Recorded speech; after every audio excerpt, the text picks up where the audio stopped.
Yeah, I'm Chuck Fowler, and I started with this tugboat business at 7 years old. My Swedish immigrant grandfather built a beach home on Maury Island at Manzanita, Quartermaster Harbor, north of Tacoma. And so I would draw every Foss tug that would come by our beach house as they towed logs from the mills in Tacoma to the log storage yard in Stockton. So I had a whole series of drawings that I just loved, and I would figure out every different Foss tug. They all had different names, and then I got to know the history of the family, the Foss family, and their development of the whole tugboat business in Tacoma, starting in 1889. I'm originally from Tacoma. I was away for 15 years, compliments of the Air Force and going to grad school and all that, and I wanted to get back. So in 1975, I had a job opportunity at the Department of Transportation, and so I returned to Olympia. My wife and I discovered Harbor Days by chance. It was going on. It had started in 1974, and in 75 we were roaming the waterfront and the docks at the Port of Olympia, and here were some old tugboats down at the dock and this event. And so these people were just bringing their tugs, and they were talking tugs, and they seemed to be great individuals, and so we got curious. Then my wife Carla is a marine artist, and she started painting the tugs coming back from the Harbor Days races. And one of the tug owners came up to the booth where she was selling her art and said, "You have painted one of my tug." He said, "It's in the background. Sandman from Olympia is in the foreground, but my tug is in the background. We're from Gig Harbor." And he said, "I think I'm going to send my wife up." And she says, "We'll buy the painting, we'll buy it." And then he said, "And maybe you'd like to go out on the tugboat race with us." And that caught us and got our attention, and we rode on the tug in the race, and then that it just developed from there. And so now, more than 45 years later, we're kind of retired, but still involved, and we love it. Well, one of the tugs that always participated in Harbor Days during a period we were involved, it participated in Harbor Days Tugboat Festival and races 26 times. It's a very long, 50 feet, narrow, 11 feet wide, fast tugboat. And so it captured our attention, and then we started to learn the history of the boat. It towed here in Olympia for 40 years. First for Delta V. Smith Tugs and Barges, which was here for many, many years. And then when the company was purchased by Foss, it towed for another period of decades. So it's got a local history.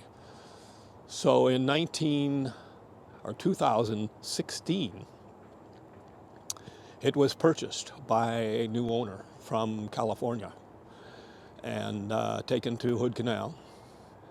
And in 2017, when we were getting ready to welcome it back to Harbor Days, we got a call from the owner. And he said, "Parthia has sunk at my dock in 25 feet of water. I can't afford to salvage it. And if anybody in Olympia wants it, you can have it." Those of us involved with the South Sound Maritime Heritage Association, which started Harbor Days, know all about accepting free, quote, boats. They are just a hole in the water in which you pour money.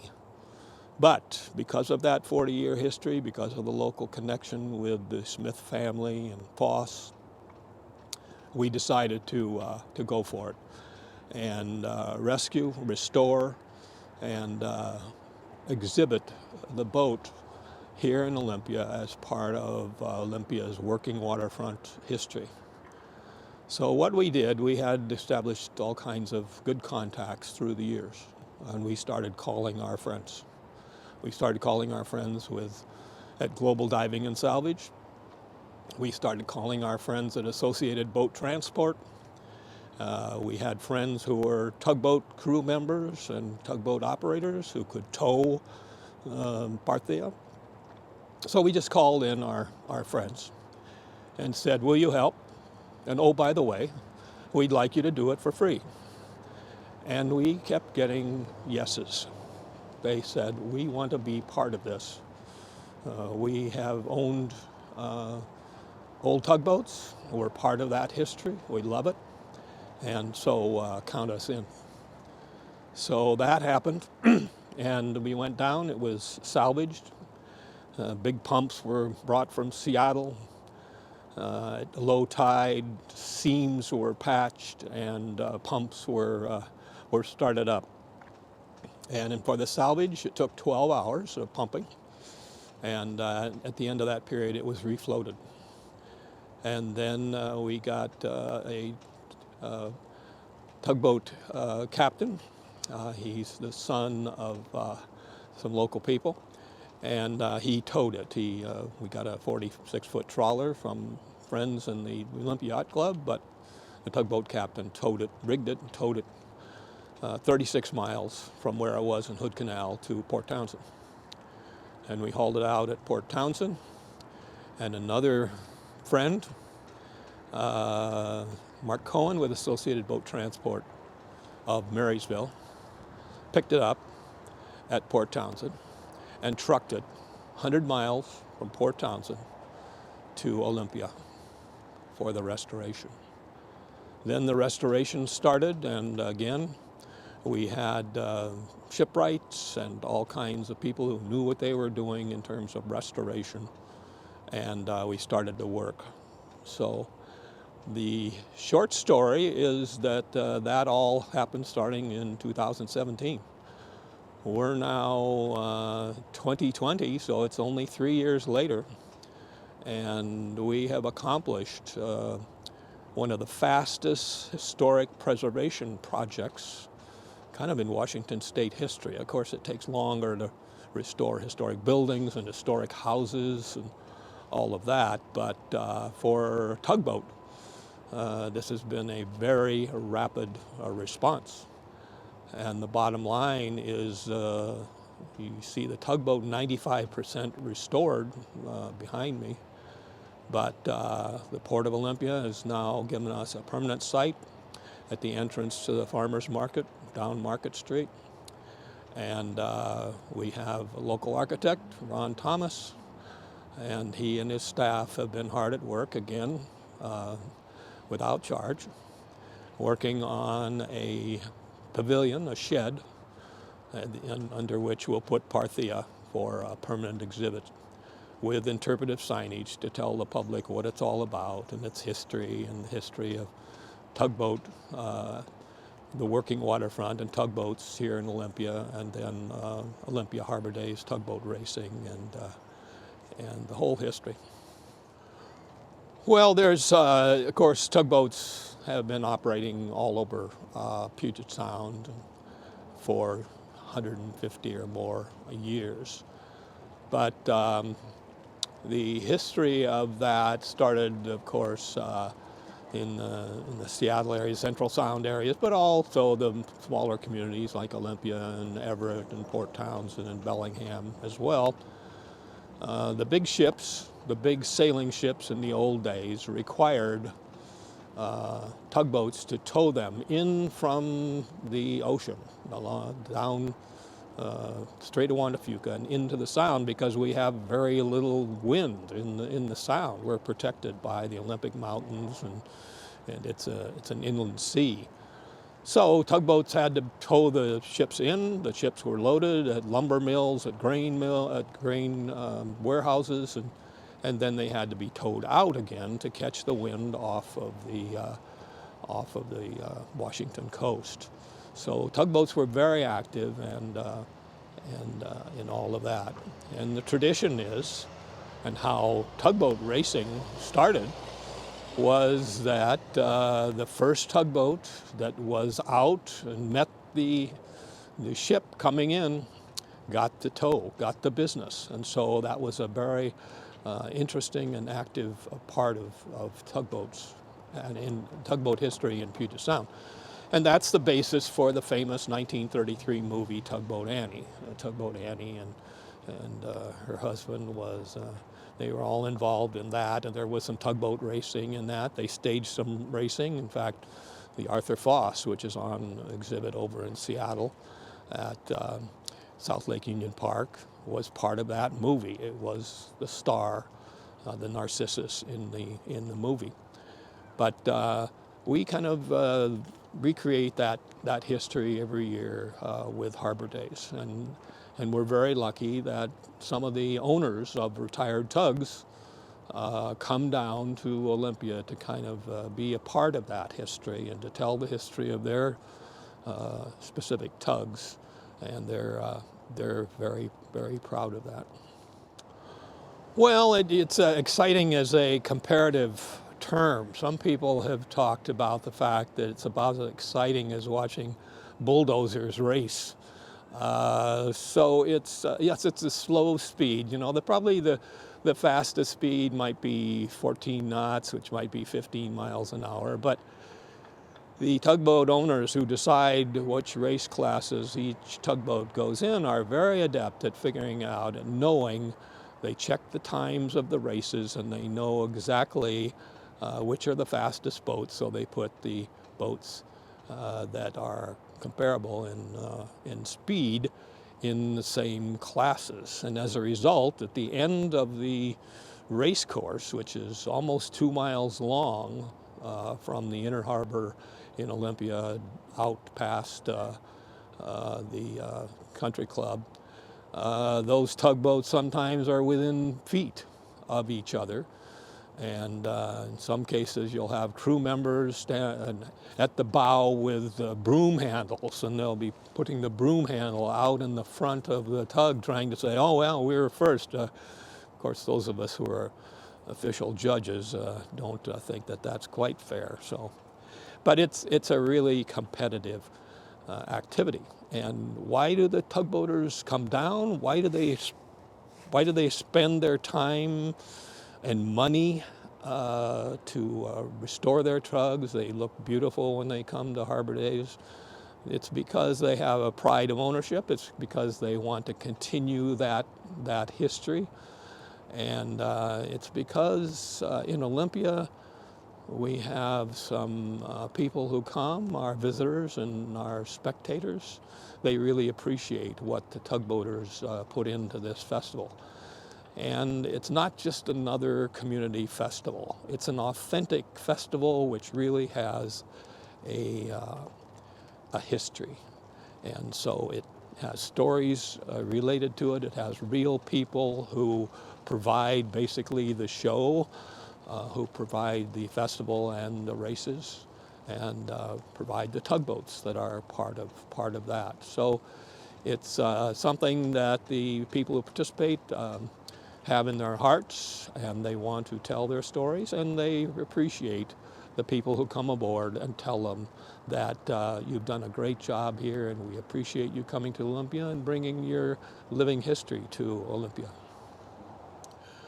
Well, there's a lot of jockeying for position as you're at the starting line, and you know which tugs you want to be beside and which ones you don't want to be, and you know that you need to be very close to the starting line. So there's a lot of jockeying that goes on at the starting line. And so you start from a standing start. It used to be that you could go behind the line and do a running start like they used to do in the unlimited hydroplane races, and but everybody has to be dead stop at the start of the race.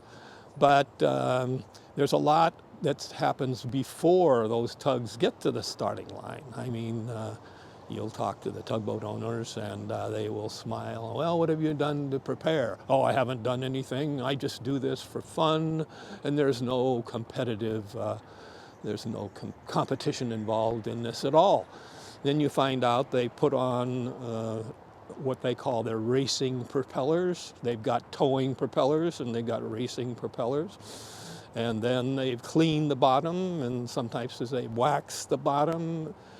They do other things, like there are governors on the engines to make sure they don't have too many revolutions and ruin the engine, but they take the governors off of the engines. And then the other thing they'll do is lighten their fuel load. All of a sudden you'll have not a full load of diesel, which all that heavy diesel fuel, you'll have a light load.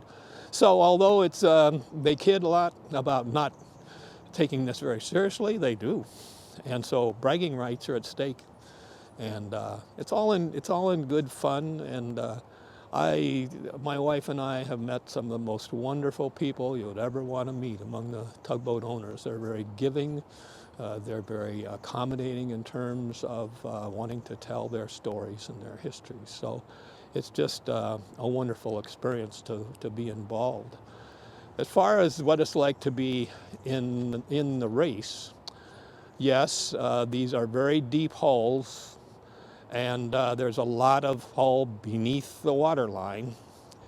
And so as a result, they put up big bow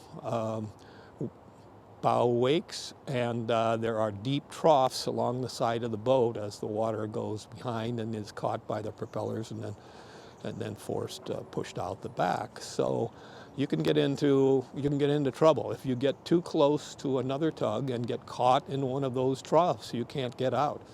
So through the years, and thank goodness the hulls have been very heavy timbered, and they're very heavily put together tugs. We've had some collisions, but they haven't been fatal or anything near that. So the tug owners don't talk about that much. They don't want their insurance brokers to know about any of those kind of incidents, although we have photographs of them. You have to be careful. But it's very exciting, even though you're going little more than maybe 10 to 15 miles an hour. You're very close, you're in the fray, and as I said, after a 2-mile run, you may be only feet apart at the finish line. So it's quite an experience. A lot more fun than watching bulldozers race. It's tugboat racing at its best. You have to know what you're doing, and because you have so much draft or so much depth under the waterline, you have to be careful. Some of the tugboats that have come to Olympia didn't realize there are shoals between Priest Point Park and the navigation channel on the west side of the inlet, and so they run aground out there. So you have to know what you're doing. You have to know the area. We always have the race in the navigation channel, so the depth of water there is not a problem. But they are experienced tugboaters. Some of them are retired tugboat captains. Some are not. Some operate the boats for pleasure. They use them for cruising for their families, but they also use them for light towing. And so they have a combination use in their retirement. Well, I think what you ought to do when you come to Harbor Days is you ought to go down to the docks. And you ought to, the tugboat owners are there at the on board, and you can talk to them. You're right across from them on the dock. And I think they really like to be asked questions about what this is all about and what they're doing and all of that. And as I mentioned, sometimes they might even invite you aboard, or certainly they want to give you a tour and show you what they've accomplished in terms of the restoration of their tugs. They'll tell you about their histories, and it's just part of living history. And so you can get that living history directly from them. As far as watching the tugboat races, it's very difficult to do. You really can't see the tugboat races unless you go out on another boat, if you have friends that have a boat, or you can go out the Virginia 5, this 1922 steamer, Mosquito Fleet steamer Virginia 5 comes down. The Lady Washington comes down for Harbor Days, and so you can go out on boats and watch the tugboat races from that standpoint. So it's a little difficult to see it. It's not like going to a stadium or a football game or baseball, but it's quite an experience and worth the extra effort to try to see and participate and experience the races. Some of us 10 years ago, actually 20 years ago, found out that the National Park Service has a program called the National Heritage Area Program. So we had some people come out from Washington, D.C. to tell us about that program. And at that time there were about 50 heritage areas designated in the United States, designated areas that have certain histories and certain landscapes and certain features and certain attractions that all come together and explain the history, a particular history of that region. We decided at that point that we would apply to become a Maritime Washington National Heritage Area.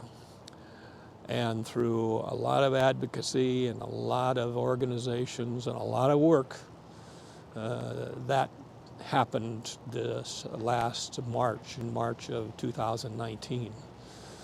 We became the 55th National Heritage Area in the United States.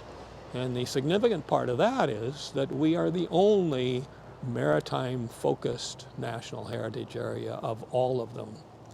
So we have a particular niche and a particular focus. We're very proud of that. And now what we'll be able to do is to qualify for some federal funding from the National Park Service, but authorized by Congress, to enhance our maritime features, our historic ships, our lighthouses, our museums, and our events like Olympia Harbor Days, and also exhibits like the tugboat Parthia and the Sandman here in Olympia. So what we're going to do as part of that Maritime Heritage Area, we already have 2 tugboats. We have Sandman at the south end of Purcell Landing Boardwalk, and we'll have Parthia at the north end. So we're going to create a tugboat heritage walk between the two, have interpretive signage, tell about Olympia's working waterfront history, the role of tugboats in that history and shipping. And so we'll become an active part of the new Maritime Washington National Heritage Area.